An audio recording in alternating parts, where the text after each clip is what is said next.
小心咯。你羅英啊！唔得啦，搞掂啦。點啊你？冇嘢啊 ，OK。其實咧，而家情況就係呢單 case 唔單止係講緊一個僆仔有冇販毒咁簡單，係有人怕你查一查，成個販毒嘅鏈都查出嚟，鏟起佢。即係點啊？你而家叫我收手啊 No way。咁你諗住點同 Tracy 講？唔講啦，費事佢擔心。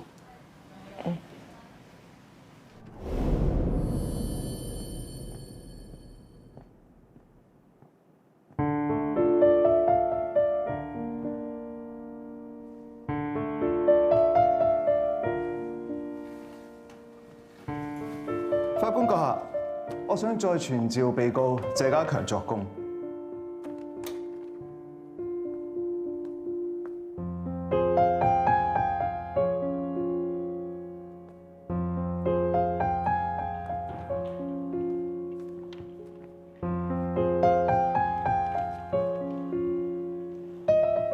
被告，你聽清楚，今次好大機會係你最後一次出庭作供，我希望你可以珍惜今次嘅機會，講出真相，為自己洗白。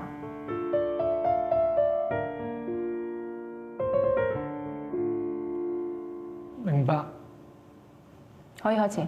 被告，你曾經因為吸毒被判入戒毒所，係咪？係。你喺戒毒所完成晒戒毒療程之後，出翻嚟，你先後考取咗保安牌、貨車牌、水電牌、救生員牌、健身教練牌，仲讀埋夜校學寫電腦程式，係咪？係。法官閣下，一般吸毒嘅慣犯出到嚟，佢為咗揾快錢，會不擇手段，甚至參與一啲非法嘅活動。只有極少數人可以好似被告咁樣繼續增值自己，去一技之長，改善自己嘅未來。但我好想知道咩原因會令到你值得放棄呢3年嘅努力，甚至你嘅人生，你走翻去吸毒？你要識話慣犯啦，吸毒嘅人係咁噶啦。2020年4月22日，你涉嫌搶劫荔枝角道180號一間士多鋪嘅老闆。後嚟雖然證據不足，無罪釋放，但係因為喺爭執嘅過程中，老闆整親隻腳，老闆循民事要你哋賠償醫藥費80萬。嗰筆錢係你阿爸周圍問人借去幫你還嘅，係咪啊？係。2021年7月24日，你當時仲吸毒，結果因為毒癮起，俾你阿爸發現，同你阿爸爭執，搞到鄰居報警，而警察到場嘅時候，你仲拎住把刀，你阿爸驚你俾人拉，所以佢跪喺度向警方求情，最後當係家庭糾紛冇事，係咪？係啊。淨係睇呢兩件事，都已經睇到你阿爸因為你吸毒，又要幫你還債，又要跪地求人。搞到佢心力交瘁，其實佢都係想一次又一次咁樣俾機會你改過，希望你會變翻好，希望你可以戒毒。點解你又要食翻，又一次令佢失望呢？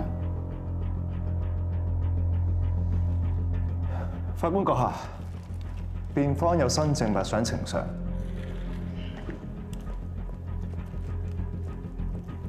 呢啲信係我哋喺收押所度揾到，被告係咪你寫嘅？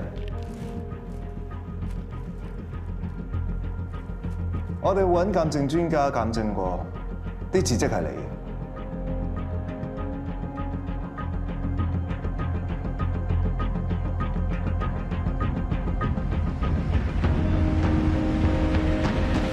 被告，我希望你可以當住法庭，望住你阿爸，親口講信入邊嘅內容係咪你真心說話，同埋係咪事實嘅真相？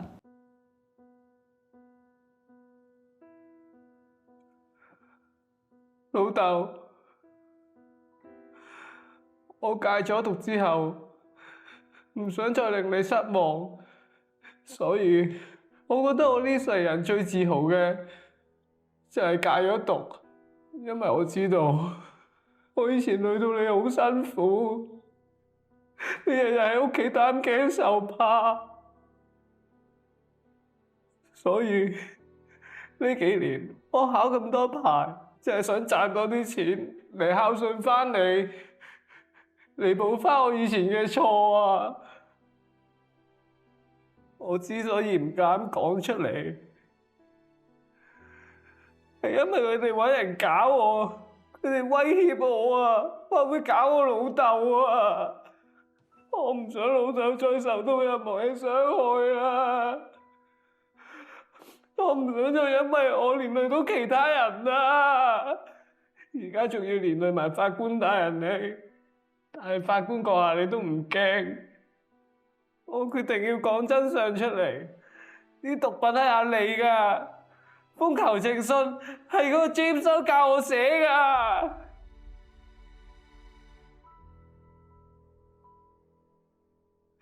對唔住啊，對唔住啊，老豆，要你驚咗咁耐。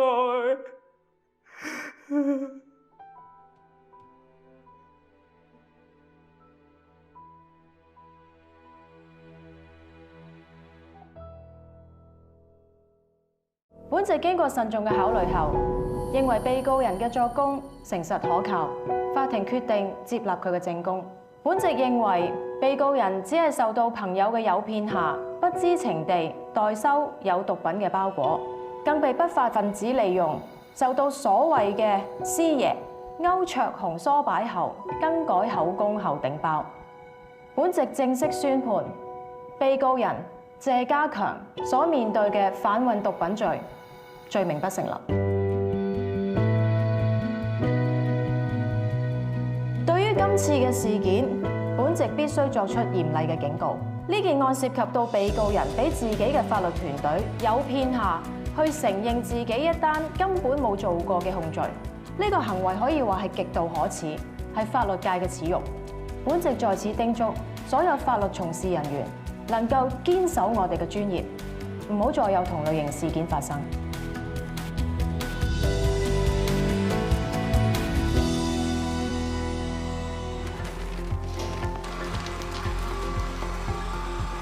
分頭手，黃敏妮、黃敏超，你哋涉嫌同多宗販運危險藥物嘅案件有關，請你哋跟我返警署協助調查。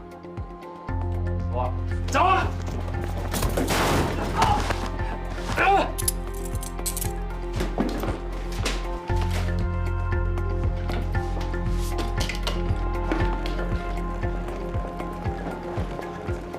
歐卓雄，你涉嫌妨礙司法公正，呢一張係拘捕令，而家正式拘捕你。我要請律師。